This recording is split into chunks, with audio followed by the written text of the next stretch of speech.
Bonjour à tous et à toutes. Donc, on va commencer. Je vous remercie d'être présents pour cet événement qui s'inscrit dans la programmation d'activités qui souligne les 10 ans, l'anniversaire de 10 ans du LABEX Dynamite. Donc, la table ronde d'aujourd'hui s'intitule « Quand les migrants produisent la ville, négociations quotidiennes et politiques publiques ». Donc, mon nom est Danielle Bélanger. Je suis professeure titulaire au département de géographie de l'Université Laval à Québec, au Canada. Et il me fait très plaisir d'avoir été invitée pour présider cette table ronde. Donc, la table ronde d'aujourd'hui est organisée par mes collègues Nadine Catan, directrice de recherche au CNRS, UMR Géographie Cité, qui est ici. Laurent Farret, professeur, Université Paris-Cité, UMR CESMA. Voilà, Laurent. Et Jean-Baptiste Frétigny, Jean-Baptiste ici, maître de conférence à Cergy, laboratoire Place. Donc, la table ronde de cet après-midi est inspirée par un projet du LABEX qui était intitulé « Quand les migrants en transit produisent la ville, regard croisé entre Paris, Milan et Mexico ». Et on a aussi inclus la ville d'Izmir dans le projet. Donc, le projet avait donné lieu à des analyses croisées sur la place des migrants dans la ville et sur les dynamiques urbaines entre migrants et non-migrants. Donc, à la suite du projet, aujourd'hui, la table ronde d'aujourd'hui vise à décrypter la place que l'on accorde ou que l'on n'accorde pas à ceux et celles qui sont de passage et dont l'ancrage est temporaire et incertain dans la ville. Donc, la table ronde vise à voir la place en ville qu'occupent les migrants exilés ou réfugiés et comment la présence de ces migrants agit sur la matérialité et l'expérience urbaine. Donc, nos panélistes aujourd'hui ont été invités à intervenir sur ce sujet. Donc, avant de leur donner la parole, je vous mentionne un peu comment va se dérouler la table ronde. Donc, je vais présenter les intervenants juste avant leur prise de parole. Suite à leur intervention d'une dizaine de minutes, on prendra une ou deux questions assez ponctuelles de la salle et ensuite on passera au suivant ou à la suivante. À la fin, on ouvrira pour une discussion générale sur l'ensemble des présentations et le thème de la table ronde.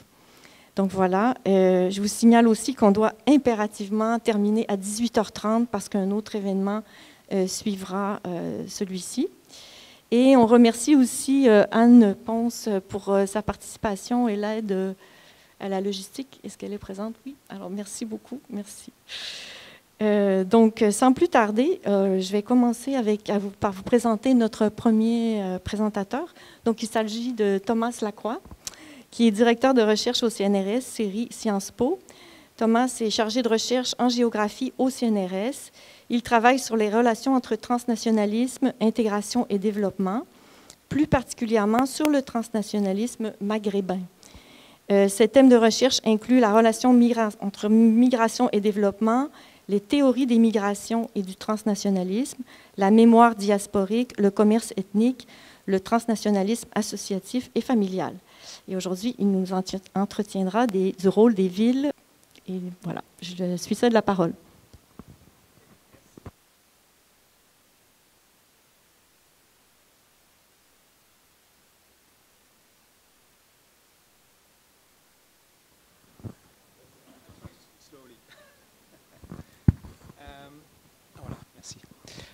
Je vais ouvrir cette table ronde sur ce que font les migrants à la ville. Alors là, ça ne va pas être exactement le sujet, ce que font les migrants à la ville. C'est plutôt une espèce de vision un peu plus surplombante, puisque je vais aborder la question plutôt des réseaux de villes.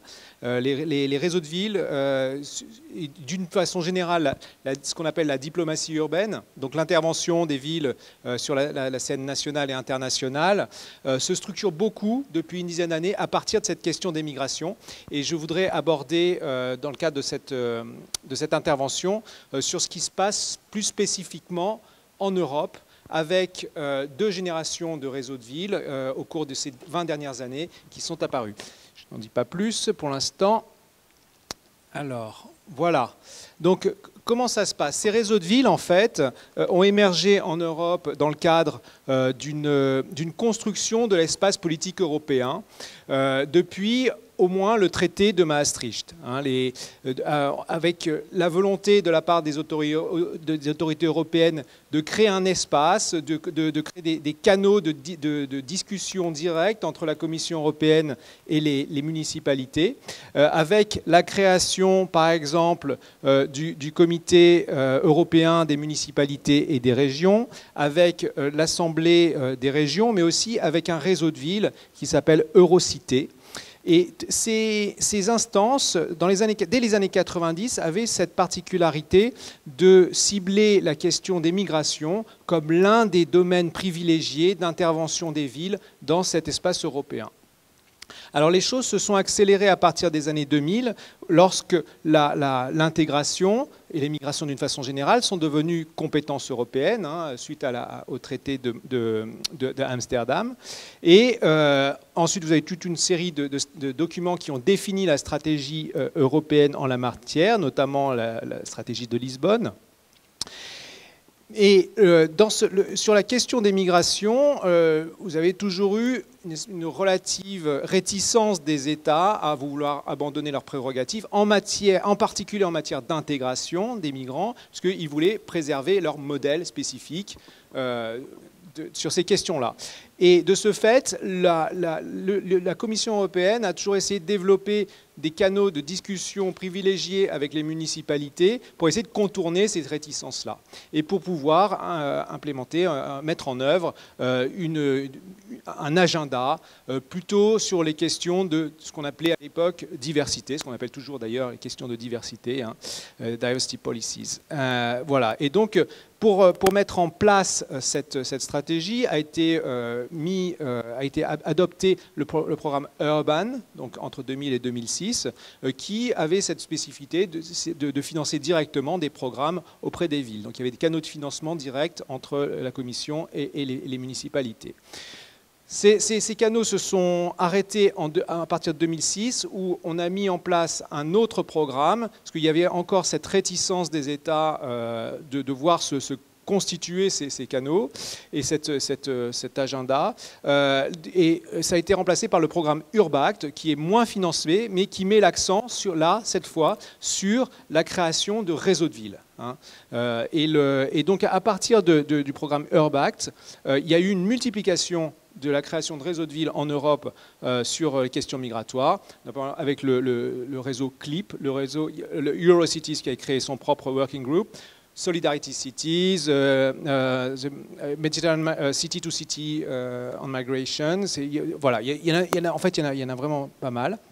Donc ça, et puis il n'y a pas que la Commission européenne qui était investie dans ces histoires, également d'autres autorités, d'autres institutions telles que le Conseil de l'Europe, hein, Intercultural Cities a été financé par le Conseil de l'Europe, l'Union pour la Méditerranée en a un autre, etc., etc. Alors voilà ce que ça a donné. J'ai fait une espèce de base de données de ces réseaux de villes et j'ai essayé à partir d'une analyse réseau, de voir quelles étaient leurs configurations. Et vous voyez, à gauche, c'est les réseaux de villes européens. Les réseaux de villes européens, ils sont parfaitement interconnectés du fait même de ce cadre, de cette histoire que je viens de vous mentionner. Par contre, par contraste, je l'ai mis en contraste avec la situation en Amérique du Nord, Canada et États-Unis, où vous voyez là qu'il n'y a pas du tout d'interconnexion entre d'un côté le Canada et de l'autre côté les États-Unis. Vous voyez l'absence de ce pouvoir, de ce cadre régional a donné lieu à l'émergence de réseaux de villes qui sont plutôt basés sur les territoires nationaux. Voilà. Donc ça, c'était juste pour vous montrer un peu ce que je sais faire en matière d'analyse de réseau. Voilà, alors ça c'était jusque dans les années 2006, jusque dans les années 2010. À partir des années 2010, il y a une autre génération de réseaux de villes qui émerge, et là qui a un profil totalement différent. Je vous disais, les premières générations étaient plutôt financées par des institutions internationales et notamment par l'Union européenne, et plutôt sur les questions d'intégration. À partir des années 2010, vous avez une autre génération qui sont plutôt des réseaux qui sont créés spontanément, c'est des regroupements de villes spontanés, sur plutôt des questions d'accueil de réfugiés, de demandeurs d'asile, de migrants en situation vulnérable. et avec un agenda qui est beaucoup plus politique. Hein. Ce sont des réseaux qui aussi se veulent porteurs d'une voix des municipalités sur un agenda alternatif à celui des États. Et vous voyez qu'il y a alors attendez, une accélération de la création de ces réseaux après, donc entre 2011 et jusqu'à présent, hein, et notamment à partir de 2015, puisque cette crise de l'accueil qui a eu lieu en 2015 a vraiment généré une discussion entre les municipalités européennes et une demande en matière de pratique, d'expérience, d'échange d'expérience, mais aussi une demande en matière de politique, hein, d'agenda politique. Donc à partir il y a une accélération nette de ce type de réseau-là. Alors là, quelques exemples. De ces motifs, avant les années 2010 et même encore maintenant, les deux facteurs en fait qui ont suscité l'émergence de ces réseaux plutôt militants, c'est premièrement les politiques de dispersion des demandeurs d'asile sur les territoires des États concernés. Hein, vous la connaissez bien en France, mais là je vous ai donné l'exemple de Cities of Sanctuary en Angleterre, qui a été créé suite à la mise en place de cette politique de dispersion par Cameron à partir de 2006. Et comme je vous le mentionnais, vous avez toute une génération de réseaux de villes qui ont été créés à partir de 2015, notamment Zeebrugge en Allemagne, et puis d'autres un peu partout sur le continent. Voilà, là j'ai juste pour présenter brièvement 3 de ces réseaux militants. Je vais commencer peut-être par Cities of Sanctuary en Grande-Bretagne. Donc, comme je vous disais, créé suite à cette politique de dispersion avec des villes comme Sheffield, qui est l'une des pionnières en la matière, Sheffield, qui se retrouve avec des populations migrantes sur son territoire et avec une espèce de demande en la matière, et notamment des demandes de la société civile locale. Hein, c'est un réseau qui a d'abord été créé par des groupes locaux de soutien aux migrants. Et ensuite, ces groupes locaux sont allés vers leur municipalité pour essayer de les embarquer dans ces dispositifs d'accueil. Et ces villes se sont fait l'écho de ces demandes qui arrivaient par le bas et en ont fait un espace de discussion à travers la création de ce Cities of Sanctuary.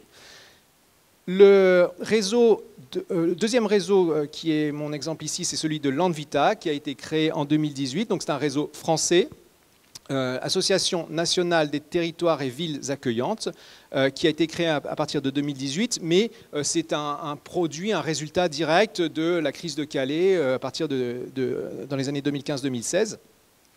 Et c'est un réseau qui a été emmené, et notamment par l'initiative de Damien Carême, qui est l'ancien maire de Grande-Synthe.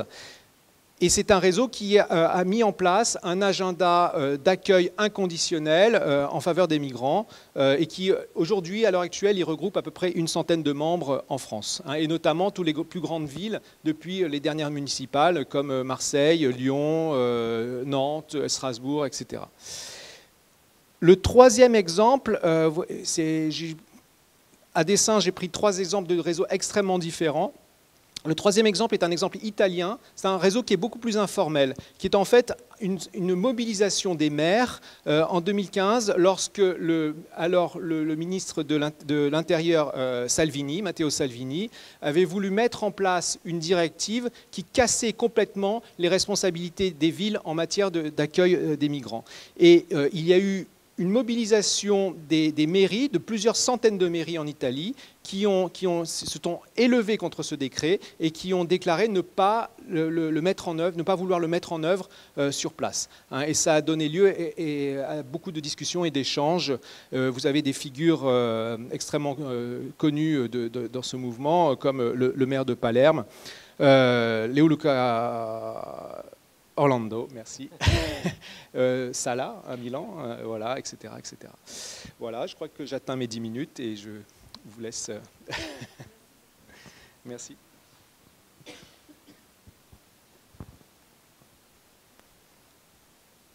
Merci beaucoup.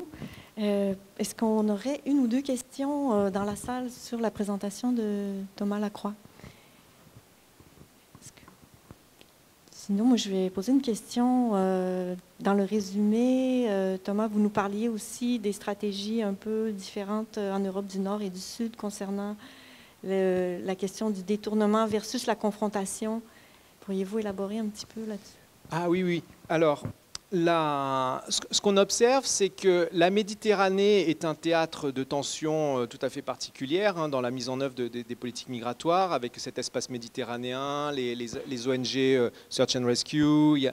Donc les tensions politiques sont très vives hein, en Méditerranée, et ça a donné lieu à la création de ces réseaux comme celui en Italie, qui sont très politisés.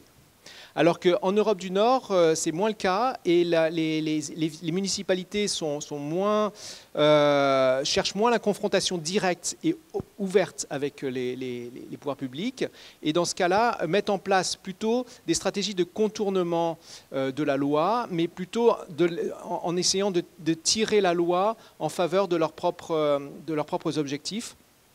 Par exemple, en étendant des dispositifs qui ne sont pas nécessairement destinés aux migrants sans papier et de faire en sorte que les migrants sans papier puissent en bénéficier. Ou alors en sous-traitant, par exemple à Düsseldorf, une clinique qui dispense des soins aux sans-papiers. Et cette clinique est déléguée, la gestion de cette clinique est déléguée à une association, ce qui permet de créer un filtre entre les pouvoirs publics et la municipalité à ce sujet-là. Voilà. Et donc il y a ces stratégies. Donc le fonctionnement des réseaux de villes dans le nord et dans le sud n'est pas tout à fait le même. Voilà. Merci beaucoup. On pourra y revenir lors de la discussion générale. Donc je passerai à notre deuxième présentatrice, Andrea González Cornejo. On va changer de chaise peut-être. Donc Andrea est professeure à Mexico City, donc elle est professeure à la Universidad Nacional Autónoma de México. Elle s'intéresse aux questions d'intégration des migrants au Mexique et en Amérique latine, l'accès aux droits du travail, le rôle des organisations de la société civile dans les parcours des migrants. C'est vraiment une leader en matière d'études sur les migrations au Mexique. Donc, je lui cède la parole sans plus tarder. 10 minutes. Okay. Et Andrea interviendra en anglais. Yeah. Thank you so much. I'm going to put these kind of images in the first part of the presentation because I'm going to talk about the situation of migration in Mexico and Costa Rica. But it's important to see the images because it's a part of the ONG, Organization of Civil Rights, in Mexico that work with immigrants, and in Mexico they do all the work that the government doesn't do. So, okay. In recent years, the size and demographic composition of migration in Mexico flows in the region have changed dramatically because the cross-border movements all the movements of migrants in Mexico to Central America are changing in the last years. Because we have a record numbers of Colombians, Cubans, Haitians, Nicaraguans, and Venezuela to come to Mexico and want to cross the U.S.-Mexico border. In the past year, the U.S. Border Patrol apprehensions of immigrants from countries other than Mexico and other Central America stood at 9%. And we have the 3 times more immigrants in the recent years. This situation is exceeding countries' reception capacities and generating an unprecedented increase in humanitarian and protection needs. And this is the thing that happened in our city, in Mexico City, because we have a lot of people that doesn't live here.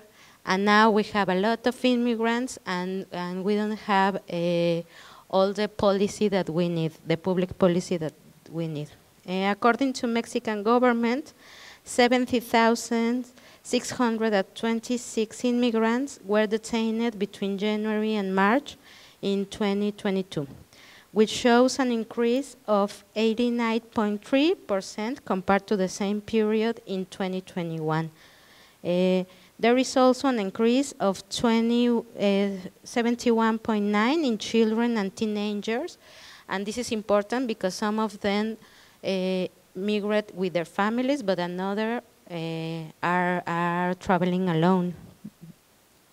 And they have a very complicated situation of violence in their countries of origin. The main countries of origin of those immigrants detained by the immigration authorities in Mexico are Guatemala and Honduras, then were followed by Cuba, Nicaragua, El Salvador, Colombia, and a lot of people from Venezuela in the last year. Almost a third of the arrest occur in Chiapas, is a state in the border with Guatemala. And almost the 96% are increased in this period, in these months in 2022. It is followed by Baja California, is a country in the north of Mexico, and in Veracruz, that is is a Gulf in Mexico. They have 668 people intercepted in this year. Meanwhile, in 2022, more than 1 million migrants have been intercepted of the U.S. southern border. An important fact about the current immigration detention in Mexico is that the National Guard, which depends on the Army, has been integrated into the functions that were previously carried out by the immigration authorities. This thing changed this year because the National Guard now depends to the Army, and this is very worried for the people because they don't know how to work with immigrants, and they are not police, they are Army. According to Costa Rica authorities, that is the other thing that I'm going to talk. They have 200,000 pending asylum applications and another 50,000 people waiting for an appointment to make a formal request. And Nicaraguans represent almost 9 in 10 applicants. According to ONGs, before the increase in migration from Nicaragua in recent years, Costa Rica received about 5,000 asylum applications per year, a number the country now receives in 1 month. So the political asylum in Costa Rica now is out of control. Okay, and can you put the other one? And now I'm going to talk about the policy in Mexico City. We were working in a project with people that work in the local government and organization of civil rights that work with migrants, because we have in Mexico City a regulatory framework that places the rights of migrants and refugees at the center, I suppose. For example, the law of interculturality, attention to migrants and human mobility. From 2011, the Declaration of Mexico City as a sanctuary city in April in 2017, and the inclusion of several dimensions related to the presence of migrants population in the political constitution of Mexico City. For example, in the constitution says that Mexico City is enriched by the transit, destination, and return of national and international migration. Mexico City is a space open to internally displaced persons and foreign persons whose refugee status has been recognized by Mexican state and granted political asylum of complementary protection. Also says that Mexico City should warranty priority attention for the full exercise of the rights of persons who do the structurally inequality, face discrimination, exclusion, mainstream abuse, violence, and greater obstacles to the full exercise of their rights and fundamental freedom. In the Mexico City, we have the only constitution in the country, the local constitution, who put the human rights in the center of all the documents. Mexico City has created specific programs and actions for the migrant population as a result of the increase of the number of immigrants who settle in the city after changing their plans to migrate to the United States or choosing the city as their destination after fleeing violence or poverty in their countries of origin. We have a lot of programs. I'm going to talk to you about 2 or 3.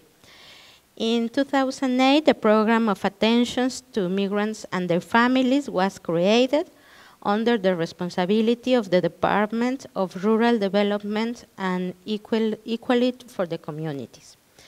It changed the name in 2010. It's for Program of Hospitalarian City. And in the end of 2018, the program is integrated into the Ministry of Inclusion and Social Welfare.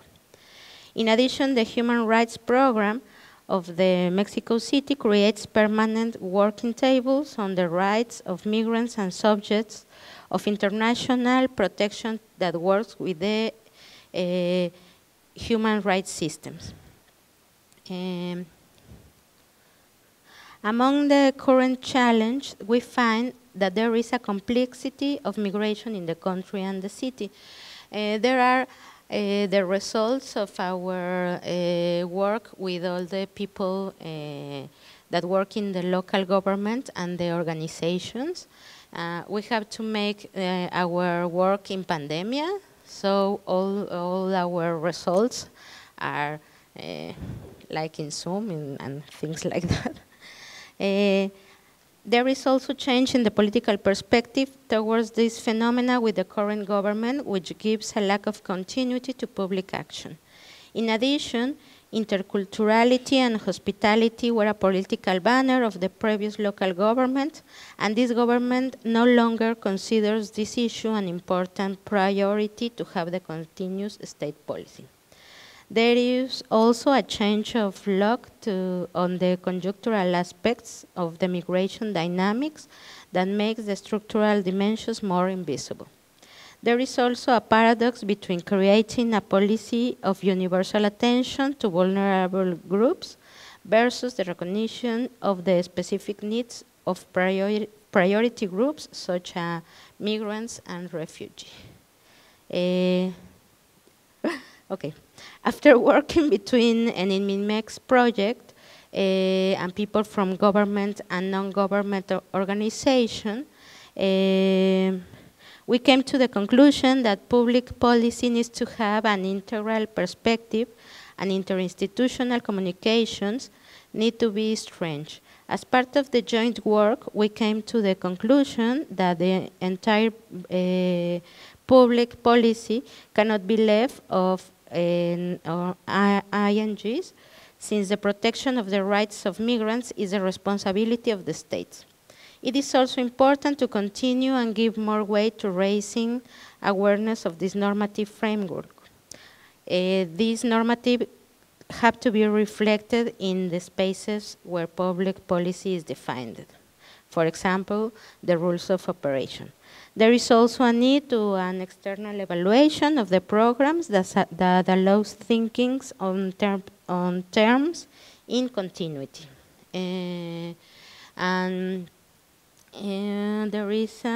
it's also important to have accessible public information, dissemination of data, and exchange for analysis between academia, public institutions, and society actors.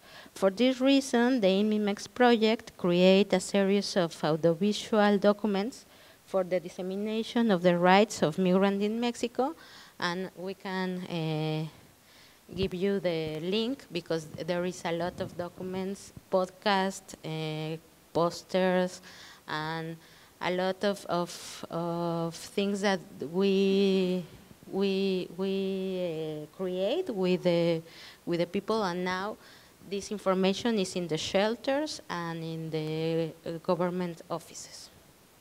Thank you very much, Andrea. Do we have a question about Mexico City?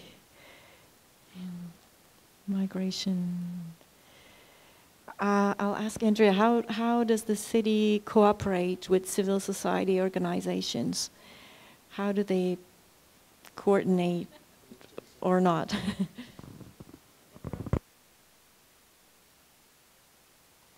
The problem now is that the migration is not a priority of the city, because we changed our government, and now they have a policy that works with all the people in situation of vulnerability, and they don't have like different dimensions of the work.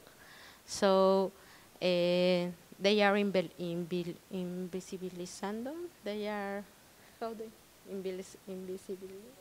invisibilizing the particular problems, and now all the work are doing by the organizations.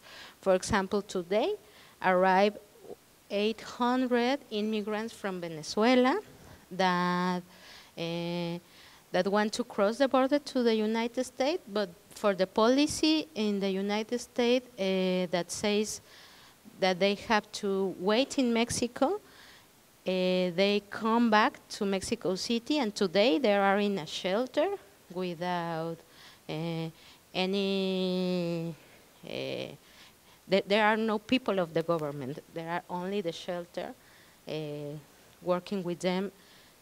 And in one day they arrive a lot of people that they don't know how to do. And this is like all the time is happening this. Thank you very much, Andrea. Thank you. So we'll move on to our next speaker, Andreas Kellner.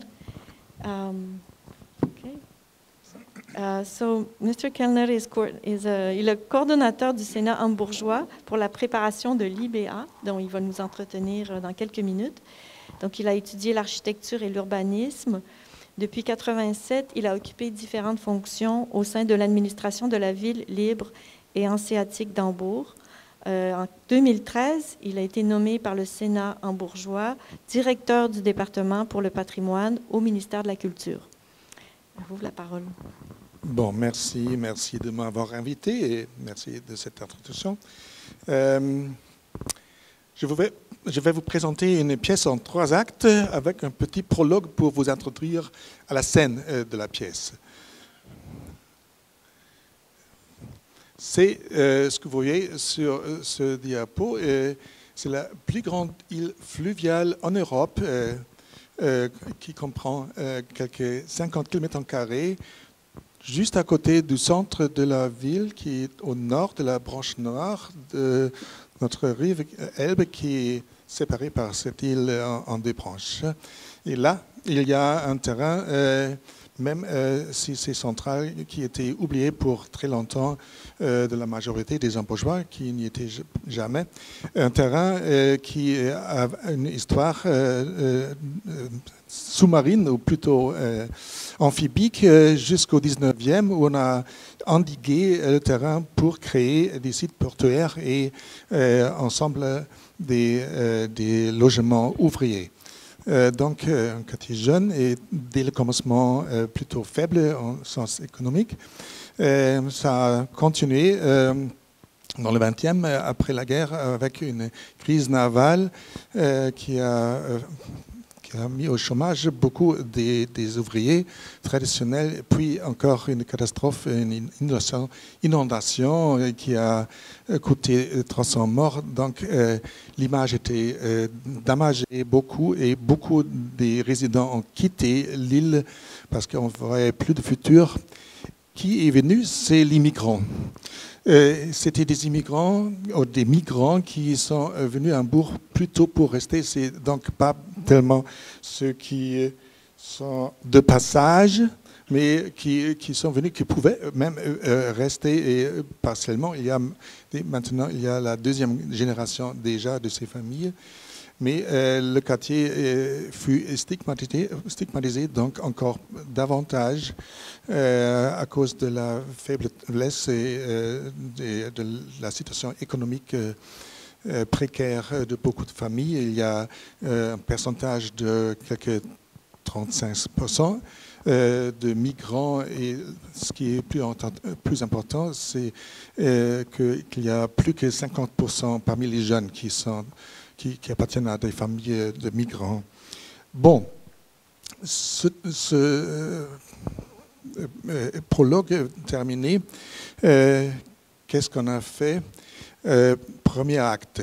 Vers la fin du XXe siècle, la situation s'aggravait parce qu'il y avait de plus en plus de conflits entre les différents groupes, les ethnies, les cultures, avec le résultat que dans les élections communales, l'extrême droite gagnait toujours.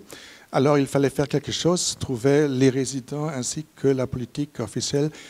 Et comme il y avait déjà une expérience avec les mesures traditionnelles de réhabilitation urbaine, y compris la participation publique à des débats, etc., c'était les résidents qui ont réclamé d'avoir une conception cohérente, un livre blanc sur le futur de la région, du quartier. Et le gouvernement bourgeois était assez prudent pour suivre cette demande. On a fait disponible les moyens nécessaires pour travailler quelques mois en différents groupes. Plus que 100% sont engagés. C'est admirable, à mon avis, des personnes locaux. Et finalement, on a présenté un papier, ce fameux livre blanc, avec beaucoup de besoins, beaucoup d'idées aussi, mais c'était qu'un programme, ça. Deuxième acte, que faire d'un tel programme pour mettre sur pied des développements réels? En 2003, on a réalisé un atelier international, un format qui existait déjà avant à Hambourg pour plusieurs situations dans la ville où il fallait avoir des idées créateurs, comment développer. Cet atelier, de nouveau, a été très participatif. Il y avait non seulement les experts de l'international, de l'Allemagne, de Hambourg, des étudiants, etc., mais aussi beaucoup de résidents qui ont participé dans des groupes de travail pour une semaine. Et on a produit des modèles, on a produit des papiers, produit des plans, etc. Finalement, après cette semaine, un tas d'idées dessinées et construire un modèle. Que faire du programme du livre blanc? Et c'était donc à nous, le département d'urbanisme, donc rassembler les meilleures idées et en faire un plan vision que vous voyez à la droite. Troisième acte, que faire de ce plan de vision pour finalement faire voir le jour des projets réels, des projets pilotes pour améliorer la situation sur ce terrain de manière pilote, de manière exemplaire. Et c'était donc le format de l'IBA, l'Internationale Bauausstellung, exposition internationale d'architecture et d'urbanisme, qui a une tradition, non à Hambourg, mais en Allemagne. Il y en avait quelques-unes depuis le début du XXe siècle. Un format libre qui ne suit ni de règles ni de rythme. Comparé à des expos mondiales, par exemple, c'est les villes qui, eux, décident d'avoir une IBA basée à ses propres moyens financiers. Et le but, c'est de créer sur un lieu défini, dans un temps défini de quelques années, des réponses innovateurs aux problèmes, non seulement sur le site, mais aussi des problèmes généraux qui concernent beaucoup de villes en Allemagne, même à l'international. En bref, c'est plus compliqué, mais c'était un peu l'idée derrière cette approche. Je vais couper ça. Qu'est-ce que c'est une IMA? Je laisse ça au débat.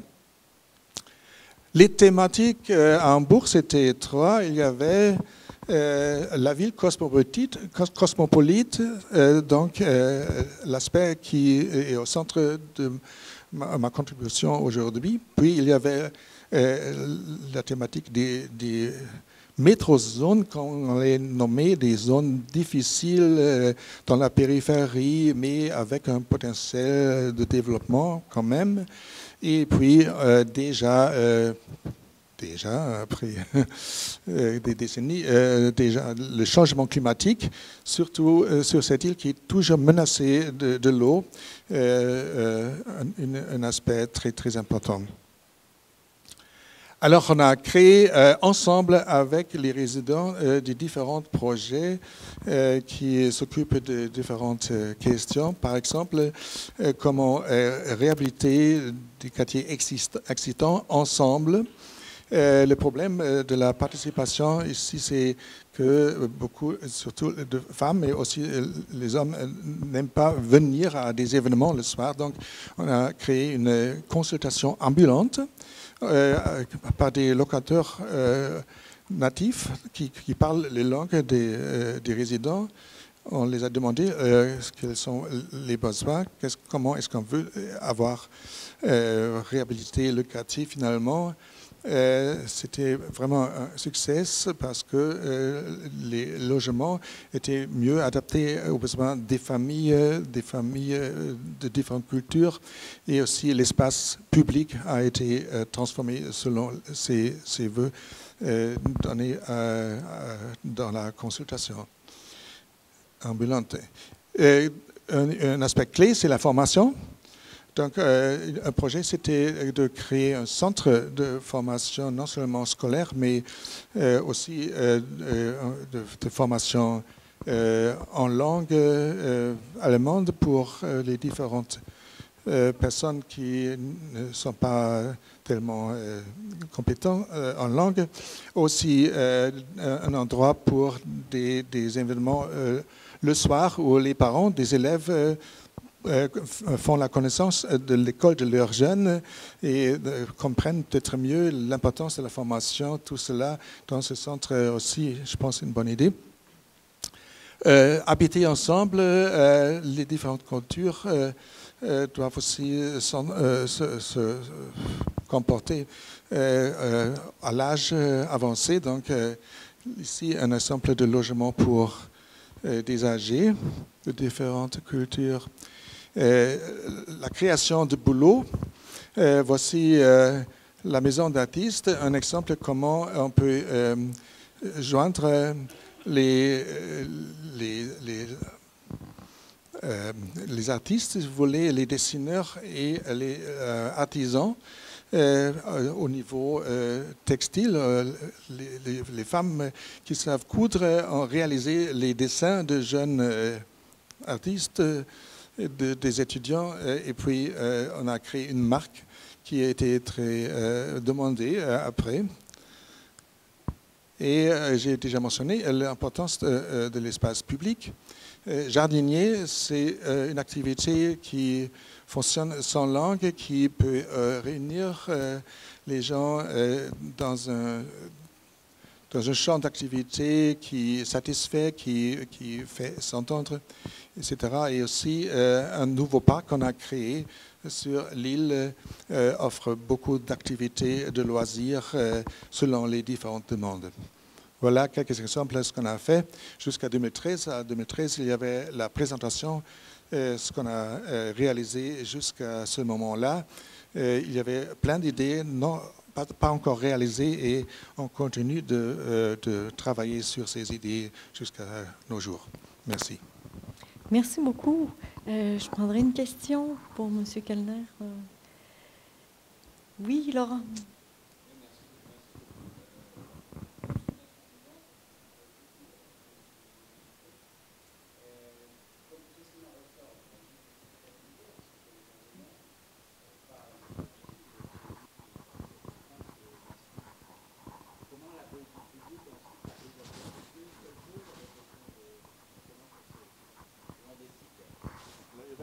Il n'y avait pas 30 différentes vues des choses, mais bien sûr, c'est normal, soit dans le contexte d'une consultation ambulante, soit dans une structure de participation traditionnelle, qu'il y a des différentes idées, et des idées contradictoires aussi.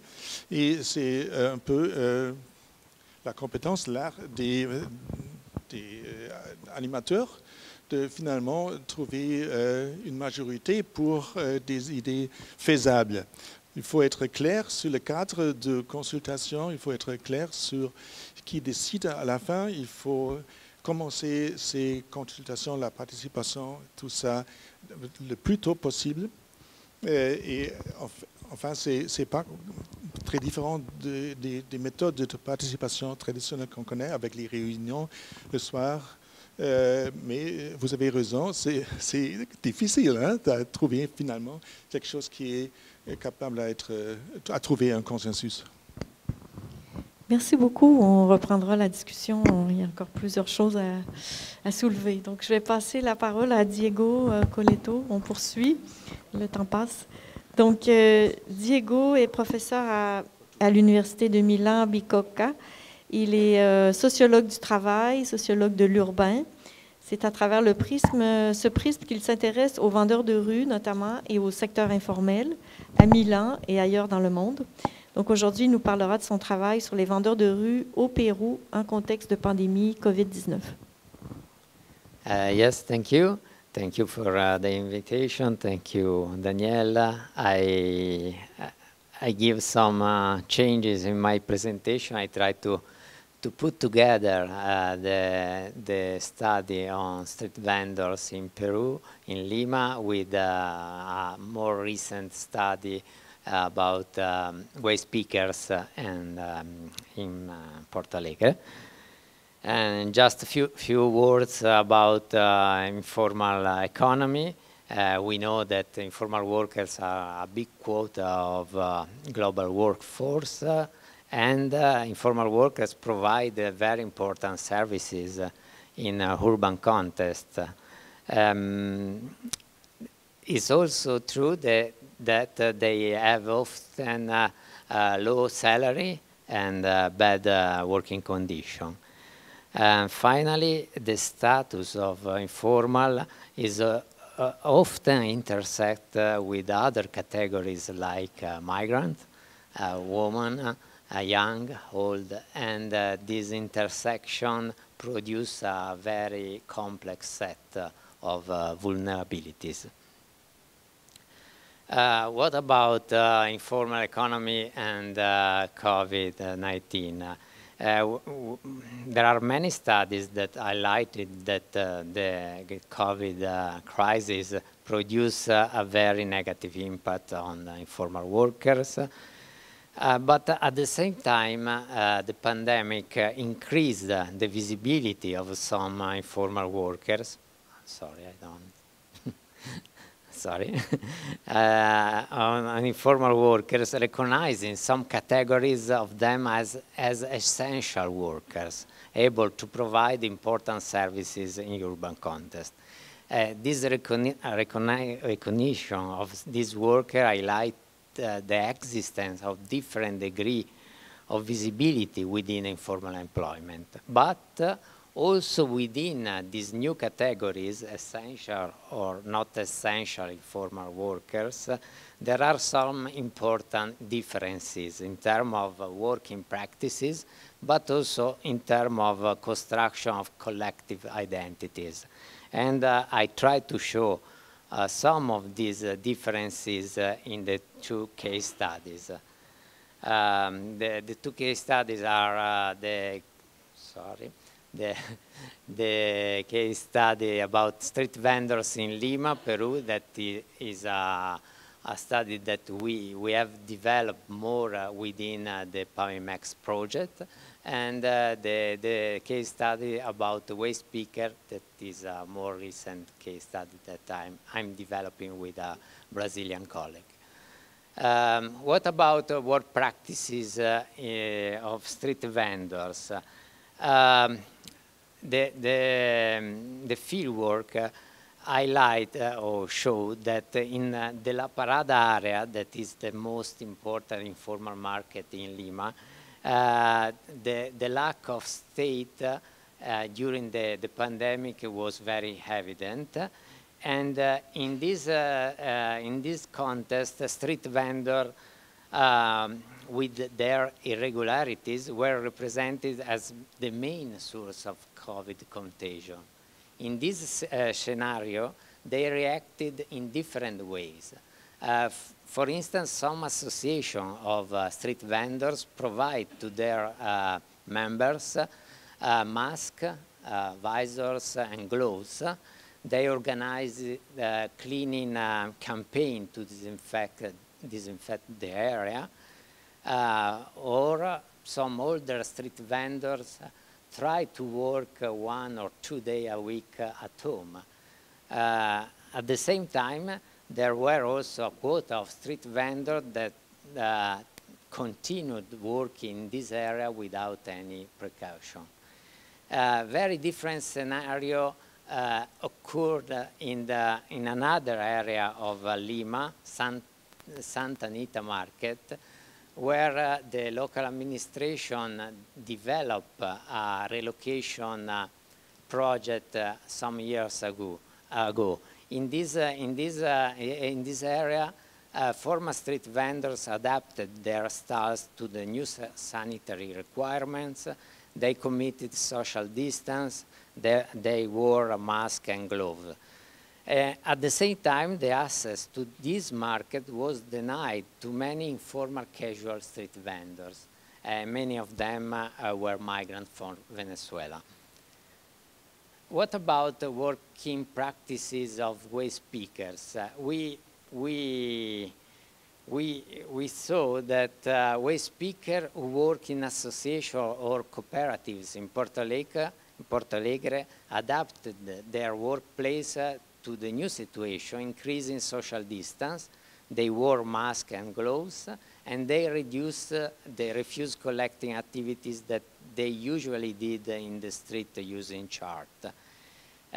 Different is the situation for individual waste pickers, because they increased their working hours, intensifying the door-to-door the door-to-door service.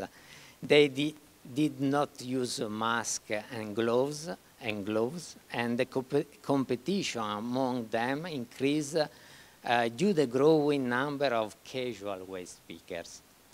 But I think that there are some important differences also concerning the agency opportunity of these workers and their attempts to build new collective identities. For street vendors, the pandemic made more visible some street vendor organizations, increasing their voice opportunities. Some associations within La Parada area try to change the common perception of La Parada street vendors, drawing their working reality near to the working reality of Santa Anita.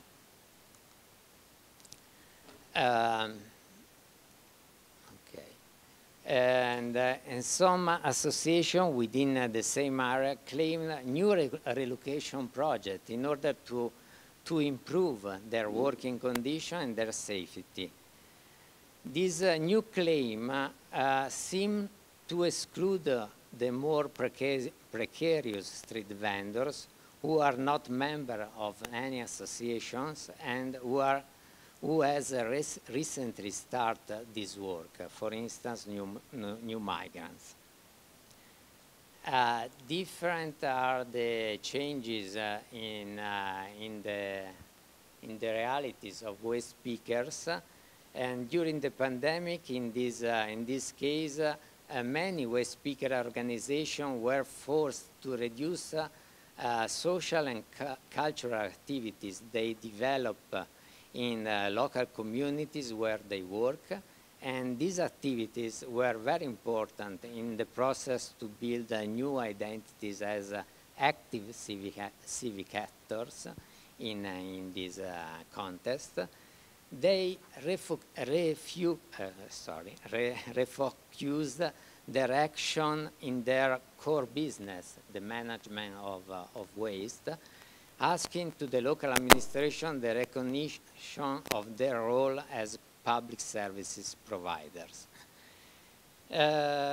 On the other hand, the increasing of number of individual waste pickers and their need for money to guarantee their survival increased the tensions between them and the waste picker organization, increasing competition between individual waste pickers and organized waste pickers to collect recyclable urban waste. So, what happened with the COVID crisis? I think that it's important to highlight that COVID crisis made visible that many informal workers are essential providers of a lot of services in urban context, but they recognize to be essential did not reduce the vulnerabilities in terms of living and working conditions of informal workers. They continued to work facing new difficulties or facing usual but intensified difficulties. The two case studies highlight that many differences within the essential informal workers are present in terms of working practices, but also in terms of building identities, meanings of work, and shared values. In some cases, the pandemic has opened up new spaces of claiming for some informal organization. In other cases, it has stopped the process of building collective identities able to go beyond the work dimension.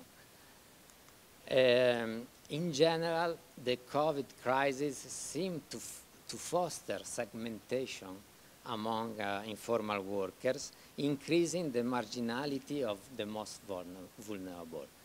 And finally, these empirical evidences show that the public urban spaces can be a space for the politics of informality also during a crisis, but I think that it's crucial to understand the differences within informality in order to understand the claims and its meaning. And this is an important point from an analytical point of view. And from a political point of view, I think that the empirical evidences support the idea that an inclusive working social contract is needed. Thank you for your attention. Thank you very much, Diego. Very good. Is there a question for Diego? Yes, because oui, Jean-Baptiste.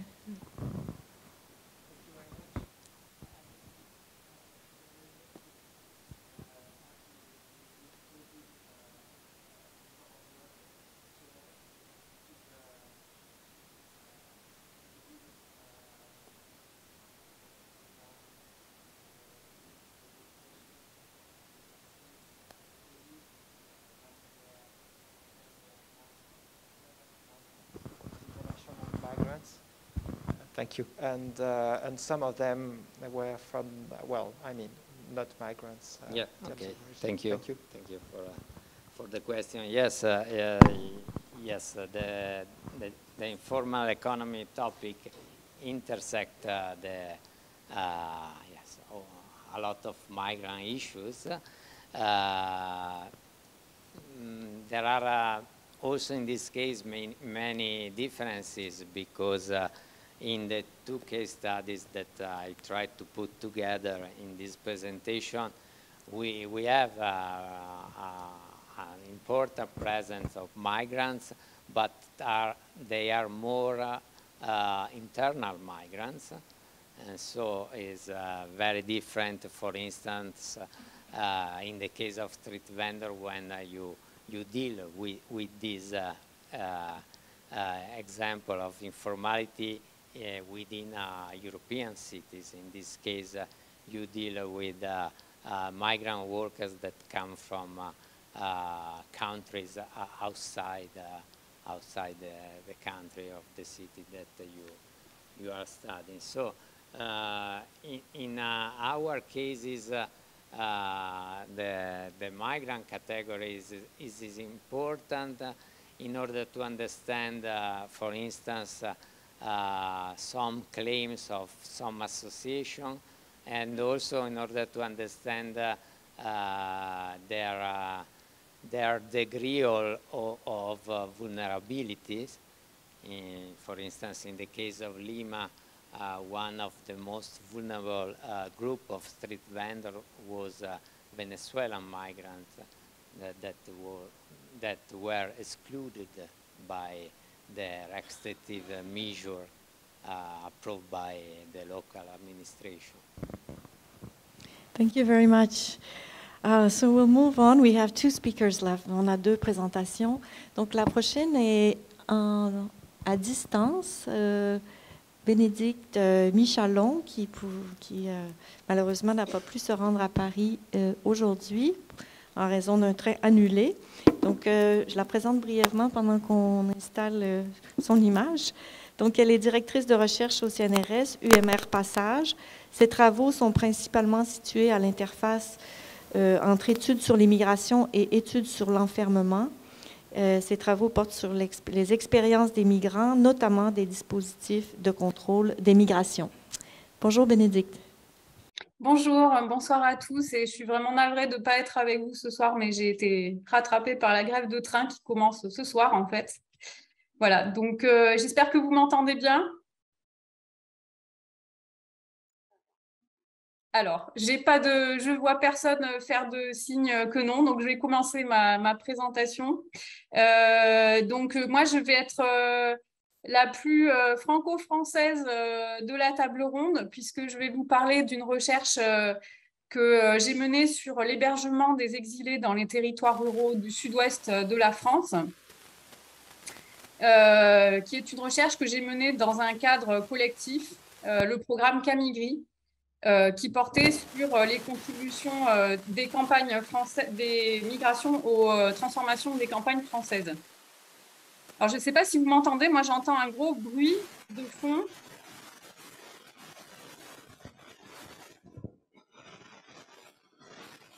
Alors, est-ce que vous m'entendez? Parce que moi j'entends un bruit de fond, je vous entends. On entend quand même assez bien. Bonjour, vous nous entendez? Oui. Oui, bonjour, on a un petit souci de son, on essaie d'augmenter un peu votre volume qui est très très bas. D'accord. Alors, je peux essayer d'augmenter mon micro, pourtant j'avais fait des tests. C'est bon comme ça, on va se débrouiller. Merci. D'accord. Bon, désolé, merci. Donc, je reprends, je vais vous parler d'une recherche que j'ai donc menée sur l'accueil des exilés dans 2 territoires ruraux du sud-ouest de la France. L'Ariège et la Dordogne. Alors, je bataille un peu avec mon PowerPoint.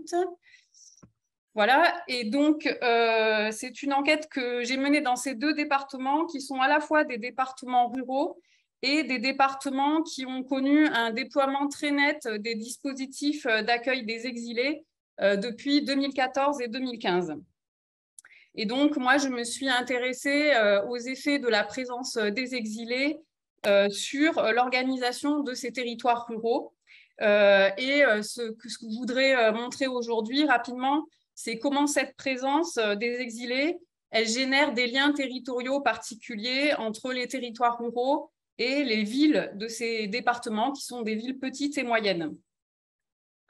Voilà, alors la présence des exilés dans ces territoires, elle est principalement liée à une politique de l'État français, puisque l'État français, comme de nombreux autres États, cherche à héberger certaines catégories de population en migration en dehors des grandes métropoles.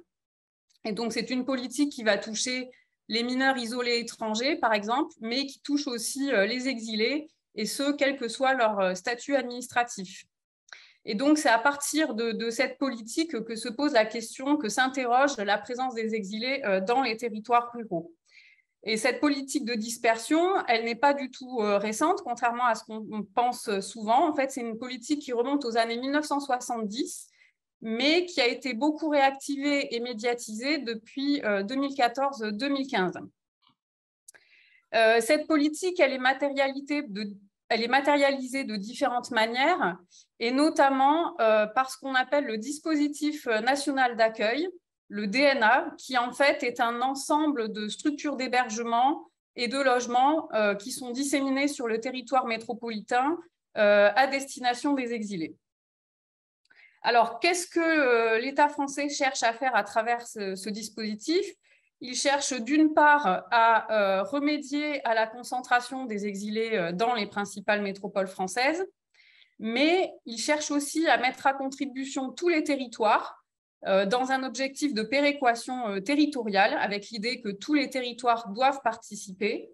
Et donc, ce qui est intéressant, c'est que cette politique, elle procède au moins autant de l'aménagement du territoire que de la prise en charge des exilés.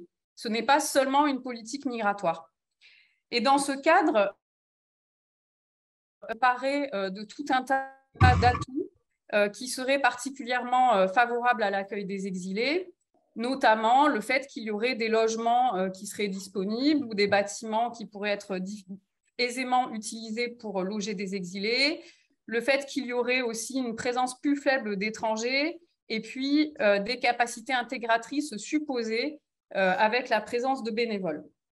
Voilà, ce qui fait que du côté des pouvoirs publics, les territoires ruraux sont de plus en plus vus comme une solution, voire la solution à différents problèmes que rencontre l'État français pour remplir ses obligations vis-à-vis des personnes en exil. Alors, cette politique, elle a des effets indéniables, puisque les structures d'accueil des exilés sont beaucoup plus dispersées sur le territoire national aujourd'hui qu'il n'y a 20 ans. Et tous les types de territoires sont aujourd'hui des territoires d'accueil des exilés. Alors, je vous montre rapidement une carte qui a été publiée dans la Revue européenne des migrations internationales, donc par les collègues du programme Camigri. Et sans la détailler, vous pouvez voir en vert les espaces peu denses et très peu denses, dont la part a clairement augmenté dans l'accueil des exilés entre 1999 et 2019. Voilà. Or, comme je l'ai déjà dit, la présence des exilés dans les territoires ruraux, elle relève le plus souvent de cette orientation par l'État que de la volonté des exilés eux-mêmes. Et donc, l'autre point qui me semble intéressant à prendre en compte, c'est que cette politique d'hébergement des exilés, c'est aussi une politique de réorientation des mobilités, des trajectoires d'exil. Et ça, c'est très net lorsque l'on regarde les trajectoires d'exilés une fois qu'ils sont sur le territoire français. Alors, pour illustrer ça, je vais vous montrer la carte des mobilités résidentielles d'une famille que j'ai rencontrée à plusieurs reprises en Ariège, et qui est donc une famille qui est arrivée en 2017 dans le nord-est de la France, qui a été hébergée successivement dans 2 logements d'urgence dans le nord-est de la France, avant d'être transférée donc par l'Office français de l'immigration et de l'intégration dans un centre pour demandeurs d'asile qui est localisé dans un village de 700 habitants en Ariège.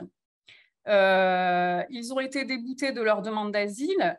À partir de là, ils ont rejoint la ville de Foix, où ils ont d'abord logé dans un camping, puis dans un hébergement solidaire, suite à quoi le père a été placé en centre de rétention à Toulouse. La famille s'est installée pendant ce temps-là à Pamiers, une ville de 15 habitants, et est restée là jusqu'à la régularisation pendant l'été 2021. Voilà, et depuis, ils sont restés à Pamiers, où ils se sont implantés. Voilà, et donc ce qu'on voit à travers cette carte, c'est que le lieu d'hébergement, il est très éloigné du lieu où a été déposée la demande de prise en charge, à l'autre bout de la France. Et ce qu'on voit aussi, c'est cette orientation vers un espace rural, isolé des grandes métropoles. Et les personnes que j'ai rencontrées disaient très clairement avoir informé les agents de l'Office français de l'immigration et de l'intégration qu'elles ne voulaient pas vivre en milieu rural. Et souvent, cela leur était caché, elles ne l'apprenaient qu'une fois qu'elles arrivaient sur place, ce qui marquait beaucoup la suite de leur parcours en France. Et donc, je viens au troisième temps de mon propos, c'est que cette dimension d'arrivée dans un espace rural et d'acceptation de cette localisation, c'est quelque chose qui marque beaucoup les relations entre les professionnels qui travaillent aux côtés des exilés et les exilés eux-mêmes. Alors, ce qu'il faut savoir aussi, c'est que la politique d'hébergement des exilés de l'État français, elle est mise en œuvre en fait par des prestataires de l'État qu'on appelle les opérateurs, qui sont principalement des associations du secteur social et dont les professionnels sont très majoritairement des femmes qui travaillent auprès des quotidiens, auprès des exilés. Et ce qui est intéressant, c'est que ces professionnels, elles sont certes chargées de mettre en œuvre une politique nationale, mais elles vont très souvent mobiliser des compétences qui s'appuient sur les territoires, sur l'échelon local. Ce sont des professionnels qui sont souvent ancrés depuis longtemps dans les territoires dans lesquels elles travaillent, et elles les connaissent très bien, elles connaissent leurs ressources, elles connaissent leurs difficultés. Alors concrètement, quand est-ce que ces savoirs territoriaux interviennent ? Ils interviennent d'abord lorsque ces associations doivent rechercher des lieux d'hébergement pour les exilés, puisque ce sont ces associations qui les recherchent et qui les proposent aux préfectures, qui vont valider ou ne pas valider les propositions. Et ce qui est intéressant, c'est qu'il y a certes des grandes lignes qui sont données par l'État pour sélectionner les lieux d'implantation, mais les professionnels ont leur propre grille de lecture. Et en fait, elles ont des grilles de lecture qui mobilisent des éléments territoriaux. Par exemple, certaines d'entre elles limitent leurs recherches à des communes qui sont situées le long d'une ligne SNCF, de manière à ce que les personnes en exil puissent se déplacer de manière autonome avec des trains. L'autre registre sur lequel leurs savoirs territoriaux va être mobilisé, ça va être de choisir des logements groupés ou dispersés. Certains opérateurs préfèrent des hébergements regroupés pour un accès plus direct aux exilés. C'est ce que vous voyez sur la partie gauche de la photo. Et d'autres préfèrent des hébergements diffus dans des ensembles d'habitat social, ce que vous voyez sur la photo de droite, pour éviter des effets de concentration locale des personnes en exil. Ce qui est intéressant aussi, c'est que les savoirs territoriaux, ils sont également mobilisés dans un travail informel que ces professionnels mènent auprès des exilés pour leur faire accepter de vivre en dehors d'une grande métropole. Elles ont toute une réflexion sur ce sujet et elles ont des stratégies professionnelles pour faire accepter cette localisation et éviter que les exilés repartent aussitôt. Donc, elles ont des discours bien rodés sur les avantages des lieux, notamment pour les enfants, et sur la qualité du suivi humain. Et puis, elles mobilisent aussi leurs savoirs territoriaux lorsque les exilés quittent les hébergements et lorsqu'il faut rechercher un autre logement. Et là, elles énoncent quelque chose de très clair qui est, je cite, « On pourra vous aider si vous restez dans le département. Par contre, si vous partez, si vous allez à Toulouse, on ne pourra plus rien pour vous. » Voilà. Et finalement, ce qui se négocie à ce moment-là, c'est en fait un impact durable de la politique de répartition territoriale.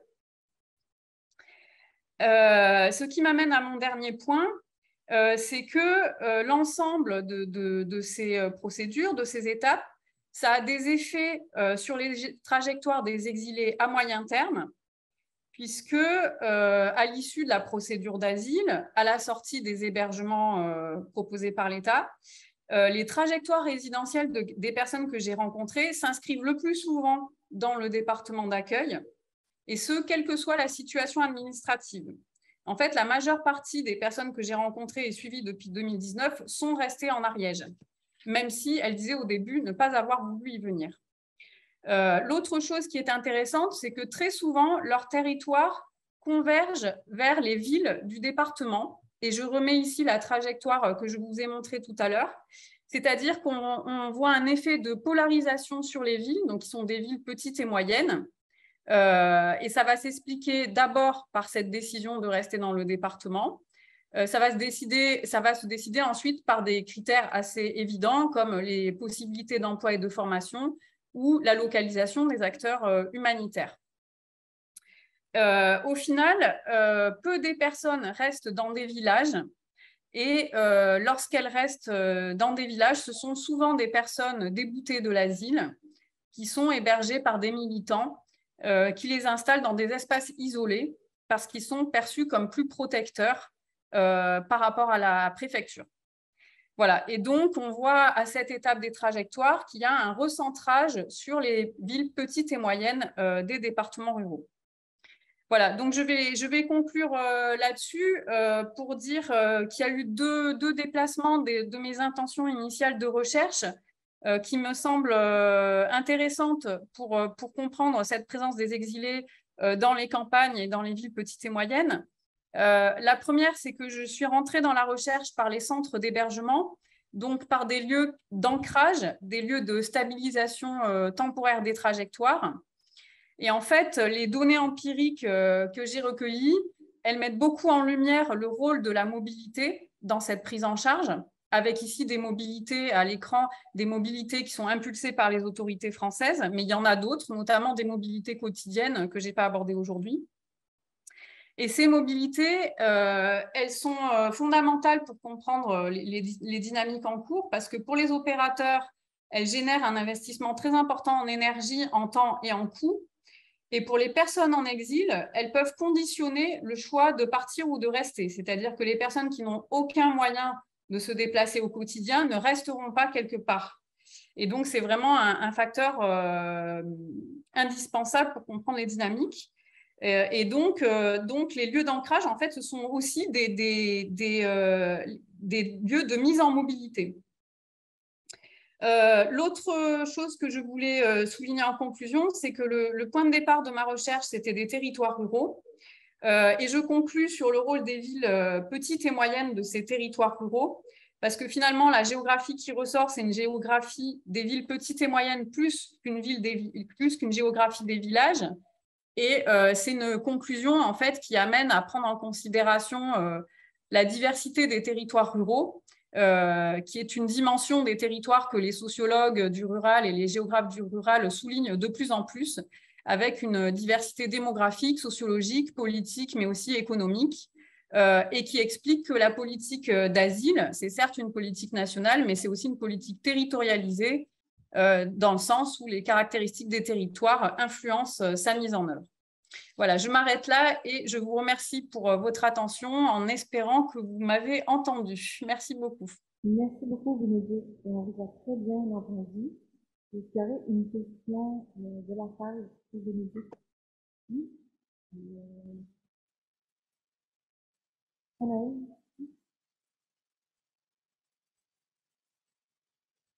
Est-ce que vous entendez, Bénédicte? Non, moi, je n'entends pas les questions de la salle. On va passer un micro. Oui, c'est bon? Vous m'entendez?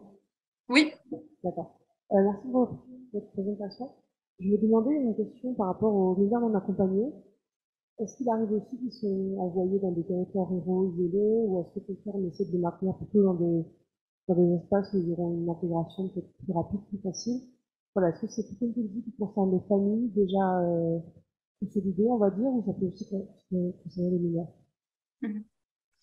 Alors, moi, je ne suis pas spécialiste des mineurs étrangers isolés, mais je vous renvoie aux travaux de Sarah Psibil, qui a travaillé exactement sur la question que vous posez, et qui montre que les structures d'accueil pour mineurs isolés sont en bonne partie situées dans des territoires ruraux.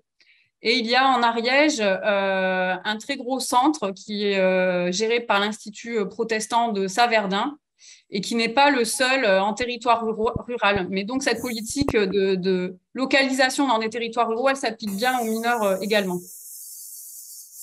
Merci beaucoup. On va passer tout de suite à notre dernière présentation. Oui. Donc, Alison Mount, qui est arrivée au sud du Canada ce midi, qui est à l'université Wilfrid Laurier à Waterloo, près de Toronto.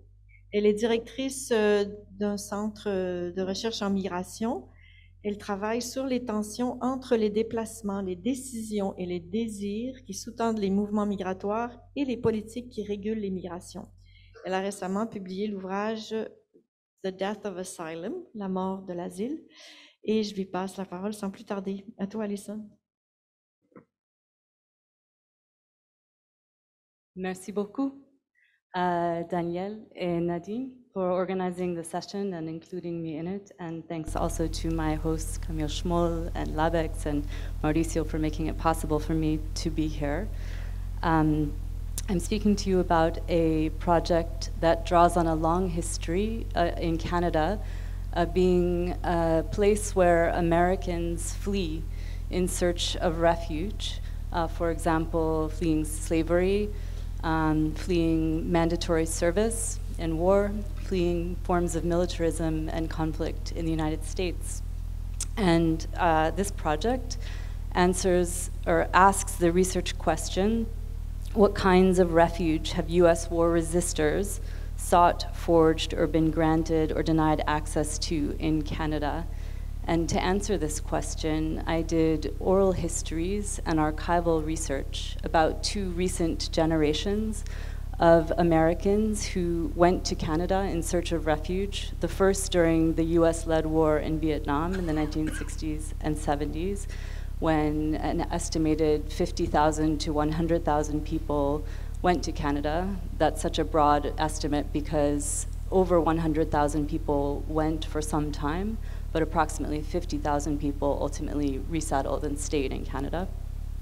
And then the younger second generation of war resistors who came during US-led wars in Iraq and Afghanistan, beginning in 2004. They came in much smaller numbers, approximately 300 people, and through a different policy. So during the first generation, people accessed Canada's points system and came in as landed immigrants and found refuge. The second generation, about 50 people actually made refugee claims in Canada. And they had many parallel experiences in their searches across these 2 generations, but they met very different outcomes to their requests for refuge in Canada.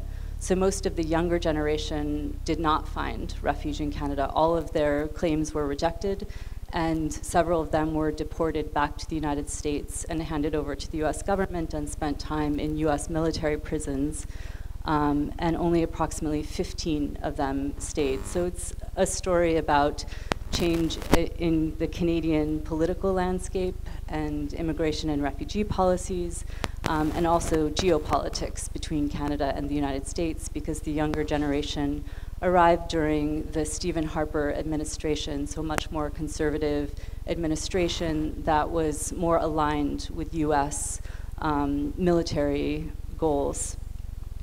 So as an example, in 1970, then Prime Minister Pierre Trudeau famously said that Canada should be a refuge from militarism. Whereas in 2009, then Minister of Immigration Jason Kenney referred to US resistors as bogus refugees.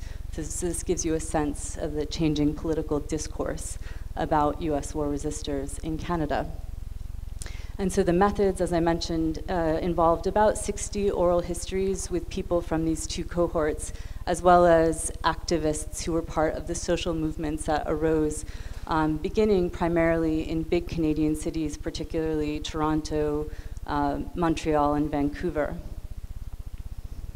And the methods really sought what Divya Tolia-Kelly writes about as emotional geographies, exploring people's border crossings and border stories as embodied recovery work. The social movements, as I mentioned, really began particularly in Toronto, where I live.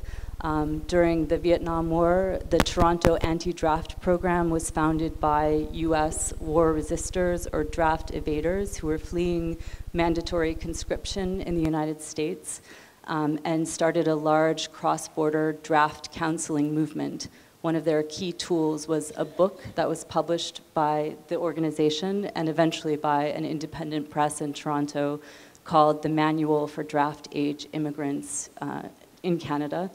And this was distributed across North America and actually was reissued a few years ago, interestingly, in 2017 by House of Anansi Press.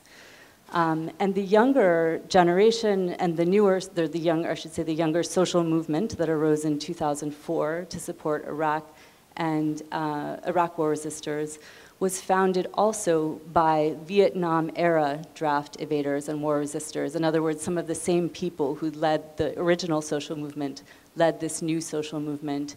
And they looked to the earlier history for inspiration and to replicate some of their legal and political strategies.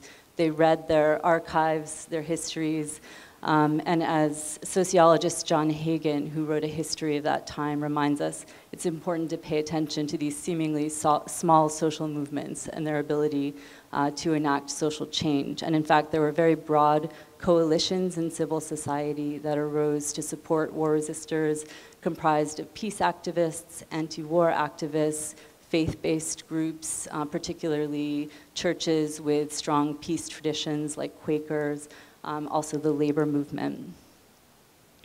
And so this was a campaign, the most recent campaign that went on for 14 or 15 years. It was a very long struggle to try to get status for Iraq war resistors.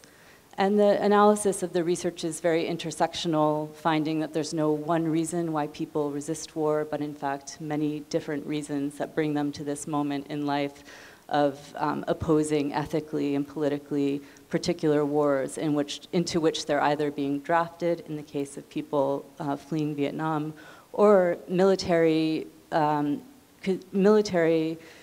objectives where they have voluntarily enlisted, but then develop some kind of opposition to the wars that are being fought. And I'm happy to talk more about how people arrived at those decisions when we have time afterward.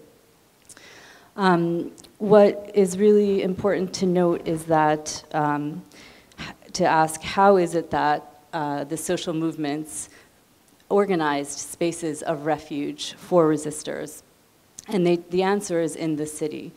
These were very much social movements that operated across Canadian cities, large and small. There were chapters of the War Resistor Support Campaign, which began in Toronto and then spread across Canada to develop a network of families and activists and churches and people who joined forces and shared resources to provide things like accommodation, livelihood, and so on. And it was really the connection between the first and second generation of US war resistors that was so crucial. So for example, many of the older generation would be answering telephones at the War Resistor Support Campaign when people would phone from the United States who were thinking about deserting the military. And one of the Vietnam-era draft evaders named Lee said when he would meet people when they got off the bus in Toronto, he would say to them, "I love you because you're a war resistor like me." And then the younger generation who were deserting the military, like Dean, who's pictured here, really responded to this because they felt, of course, very alone. These weren't feelings or political viewpoints that they could speak of openly in the military. So when they had these phone calls, they would be very powerful for them. And Dean said, "It was like I found a home over the phone." He felt no longer alone, like he wasn't crazy. And so it was through these shared connections that people forged safe haven through the social movements and in cities. And as my colleagues on the panel have already discussed, there's such a long history of cities being spaces of refuge. We've talked about sanctuary cities, and the idea that people need all kinds of dimensions of refuge when they get to the city, whether it is shelter or work or community or a space of escape or a political form of recognition and being seen. And this is especially important for this generation, the younger generation of Iraq war resistors who did not get legal status, formal modes of belonging or recognition from the Canadian federal government, but who nonetheless forged refuge more informally through these social movements and together in Canadian cities. So a person comes not only to Canada or might be denied belonging by Canada, but they come to Toronto and may find recognition, community, home, and work, and so on in Canada. And I think this is especially important as governments are shutting down formal and legal paths to asylum around the globe. Those spaces are shrinking. It's ever more important that we look to the role of cities as another scale, again, that my colleagues have discussed, where people forge and find refuge. And there were so many strategies through which war resistors and social movement, the activists did this. They pursued legal strategies, so sometimes they could not, for example, succeed in getting legal status, but they could appeal and challenge in the courts so that they could effectively buy time and space away from US militarism. And the research involved interviews not only in Canada but also in the United States with people who had been sent back and who talked about what Canada meant to them. And even though they had been forced to leave Canada or even deported in highly visible ways from Canada and then banned re-entry, because anyone who is deported is banned re-entry for 10 years, they still spoke in these very idealizing ways about their time in Canada, which gave them a reprieve, a refuge, which they understood as having prepared them for what they would face when they returned to US society or spent time in military prison. So for example, this is Robin Long, who's a very kind of high-profile war resistor in Canada, probably because he was the first person who was deported in 2008 and then spent a year in military prison in San Diego in California. And although Robin was separated from his son, whom he had had with a Canadian citizen in Canada during his time in Canada, although he was not able to see his son or to re-enter Canada for many years, he still refers to his time in Canada as a time of healing, a time that he says saved his life, a time where he learned about yoga and meditation, alternative forms of healing, alternative ways of living and forming community. And he still considers Canada as home, even though he's been now back in the United States for more than 10 years. Robin, like many others, talked a lot about mental health struggles that stayed with them in the case of Vietnam-era resistors for a lifetime. But again, they situate Canada in this really interesting way as a time when they were able to heal, to address forms of PTSD, and to be exposed to alternative ways of living that were in contrast with the United States. And this is especially interesting given the kind of mythology in Canada, of Canada as a safe haven. I think many Canadians sometimes romanticize the role of Canada as a safe haven. This is a very provisional role that Canada plays. It's not always a refuge, obviously, for everyone. It's highly politicized in Canada as everywhere. So I think this is the main thing that this project exposes, is that Canada has played and can play a role as safe haven, but this is never something that can be taken for granted. It's something that is politically struggled for. And the project, in fact, just to wrap up, evolved in ways that wanted to enter into conversation about the role of Canada as a safe haven with as broad a kind of general public as possible. And so through collaboration with the War Resistor Support Campaign in Toronto, we decided collectively to create an archive of their political campaign, which has been accepted by the University of Toronto's Special Collections and will be housed alongside the Vietnam-era social movements archives that they consulted, with the belief being that this is a history, a cycle that will repeat itself, and we want to make those archives available to future generations of activists who will continue this struggle in the future. The project also collaborated with an art group called Just Seeds Collective, which is a cross-border collective of artists, to create an art show that wove together people's migration histories and these political histories, along with Iraq veterans against war. And finally, I worked with a filmmaker named Lisa Malamot, who's based in the United States, to make a documentary film about these histories to reach a broader audience. The film is called Safe Haven.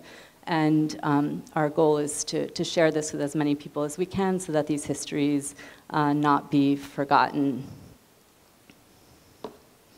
Thank you. Thank you, Alison, and I strongly encourage you to watch the film if you have a chance. It's really compelling. C'est vraiment un film très intéressant sur la question du refuge et des migrants dans la ville, dans les villes, notamment Toronto, Montréal et Vancouver. Donc, merci, Alison. Il nous reste 8 minutes. Donc, je prendrai une question pour Alison pour commencer, puis après, j'ouvrirai à tous les panélistes. Donc, une question sur ce sujet des migrations de refuge chez les... Oui, Anaëlle, oui.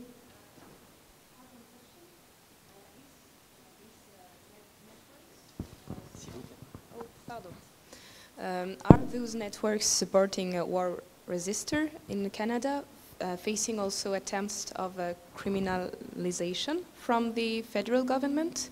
I don't know, because any attempts to support migration in Europe is facing attempts of criminalizing those activities. So I was curious because of the shift in the Canadian policy you described as their attempts of stopping this solidarity towards those war objectors.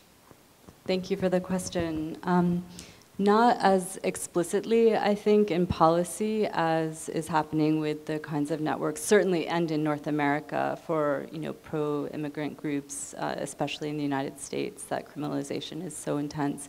With the War Resistor Support Campaign, it was more, there was a lot of monitoring of what was going on, but the moments of more explicit criminalization were more when people were trying to actually help people across the border. So if they would cross into the United States and get questioned, so they were very, strategic in how they went about doing that. But there weren't, for example, I don't know of any arrests that happened to people who were part of the campaign. So they weren't quite as targeted as I would say other advocacy groups that are working to support people without papers. Thanks. Merci. Alors voilà, il nous reste 6 minutes si on termine à 18h30 précisément comme on nous a demandé. Donc j'ouvre la période des questions à tous et à toutes. Donc je vous invite à poser des questions à nos présentateurs, présentatrices. Oui, Anaëlle. J'ai le micro, je ne le lâche plus. J'avais une question pour Monsieur Kellner. Par rapport au projet d'aménagement, je me demandais si ça n'avait pas entraîné une gentrification et un remplacement de la population du quartier qui a été transformée en fait. Ou est-ce que les personnes sont vraiment restées dans le quartier? Le dernier fut le cas, heureusement. Heureusement, on a trouvé des moyens pour, pendant la période de la réhabilitation des logements, de les placer dans le quartier, mais dans des autres appartements temporaires. Et puis, la plupart pouvaient rentrer dans leur immeuble où ils habitaient avant. Pas tout le monde, parce qu'on a élargi les logements. Mais les autres ont trouvé d'autres choses à l'aide de la ville aussi. C'était possible à l'aide de pas mal de subventions, mais qui étaient disponibles dans cette période de l'IBA pour un temps de 6 ou 7 années pour réaliser ces projets pilotes qui avaient comme objectif d'être exemplaires pour d'autres villes, peut-être au moins pour d'autres quartiers à Hambourg. Merci. Alors, une autre question ou commentaire? Oui?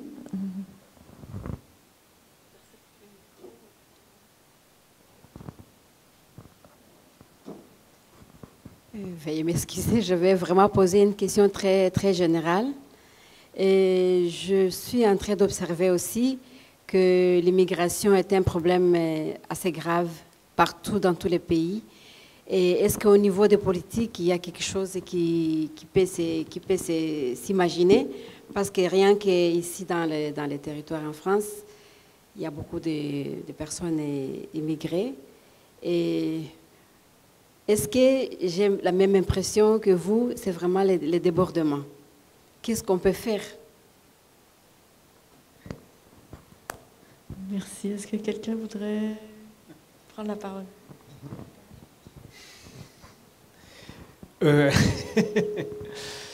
Alors, il y a des choses qui se font. Il y a un décalage entre ce qui est annoncé par les politiques et ce qui est fait sur le terrain. Il y a aussi une fuite en avant, c'est-à-dire il y a une volonté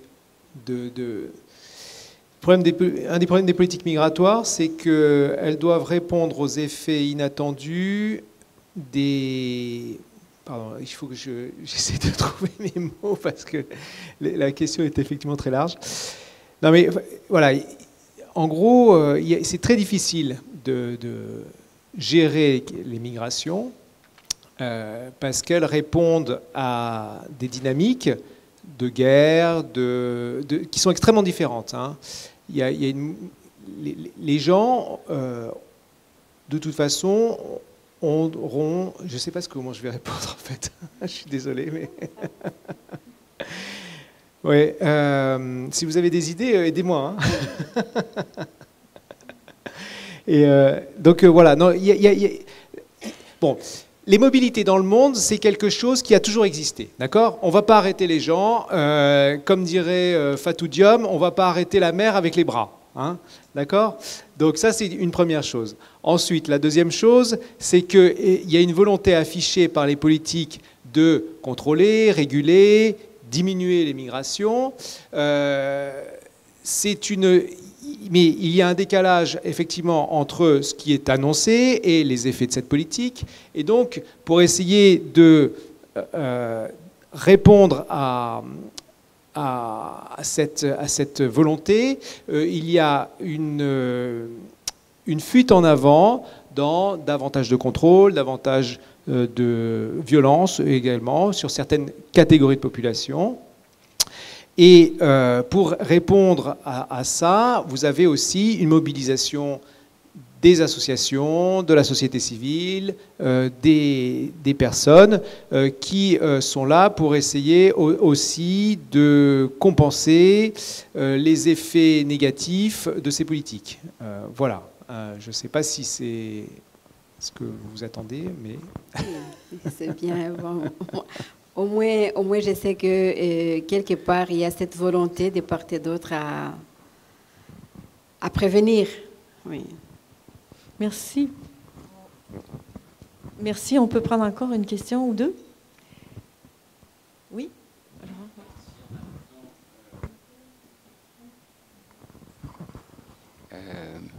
Thank you to all of you. I will make my comments and question in English, so I think it's easier for both of you. I was interested in about the time.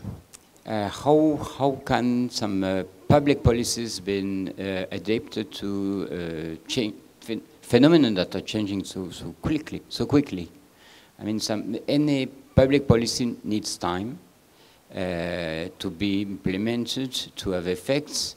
And what we see is that migrants and migration flows may be very different, and what we're seeing Thomas right now. What do you think about the possibility that those public policies are trying to follow, trying to be at time for the needs in the city, and how do you think that the electoral conditions may change again what is done, how long it is done, and what could be done tomorrow? Thanks. Merci. Est-ce que l'un d'entre vous, one of you would like to speak to that? I'll start and then pass the microphone just to say that I appreciate that question because I think we often think of policy as being so slow and adaptive, and it's often true. But it's also true that it can change very quickly if there is political will. So for example, in Canada recently, there were really remarkable moves to open borders to Ukrainians, to not require paperwork, identification, and so on, to make it possible for people to be resettled very quickly. So I think it's the old story of, you know, time, some intersection of time and also politics. And also another example that's slower is that in the case of the Vietnam-era draft dodgers who were coming by the tens of thousands, the Canadian point system was developed as a response to handling and more fairly responding to the numbers of people in a less politicized, less discretionary way at the border. So there are such interesting relationships between, you know, mass migrations and policy. Merci beaucoup, Alison. Je crois qu'on doit conclure, si j'ai bien compris, l'intelligence artificielle du bâtiment. Donc, merci à tous et à toutes d'avoir participé. Merci à nos intervenants, intervenantes.